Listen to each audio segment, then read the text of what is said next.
We begin tonight with a 7-year-old girl injured after falling from this gondola-style ride at the State Fair over the weekend. She fell 3 stories but is expected to be okay. And now that ride is back open and inspectors say it is working properly. So what happened? Fox 13's Kelly Cowan is live at the fair. And Kelly, I know you spoke with the state's bureau chief for fair ride inspections today. What'd you find out? Well, there are 2 interviews and inspections going on right now. So 2 different investigations. One already wrapped up yesterday. They've been conducting interviews, though, with plenty of other people, trying to figure out exactly what happened here. Because on the one hand, they say that this wasn't a safety issue. Everything was working just fine on the Sky Tram. But on the other side, well, they need to talk to the people involved and any witnesses to figure out exactly how this girl slipped out.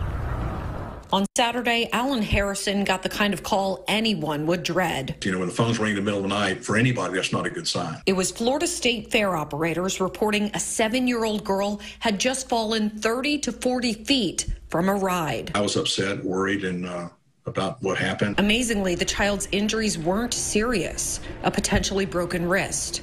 But the Sky Tram, a gondola-style people mover, was shut down so state inspectors could check for safety issues. And they assured me that once we got through the inspection, all the carriers were inspected, all the lap bars and restraints worked as they're required to work. They all locked and latched. The Sky Tram was allowed to reopen Sunday, and inspectors are now looking into whether human error played a role in the accident. According to Harrison, children under 48 inches are not allowed to ride the Sky Tram without an adult. The Hillsborough County Sheriff's Office says the 7-year-old was riding with 2 other siblings, all under the age of 10. 3 children, that's normal. It depends, like you said, their size, what they look like. They're now conducting interviews to find out whether the children met size requirements, where their parents or guardians were at the time, and what was going on leading up to the accident. There's different stories. We're not sure what was transpiring when this happened.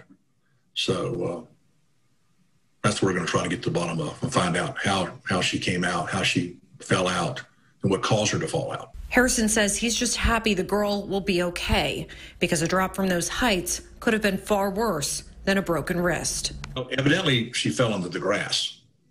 Part of this goes over the asphalt. She's pretty lucky there. Now, Harrison also says that it's important for parents to watch rides along with their children, even if they do meet the height requirements, just to make sure everybody feels comfortable and safe with the way that ride will operate. Good advice. All right, Kelly Cowan reporting live for us. Thanks.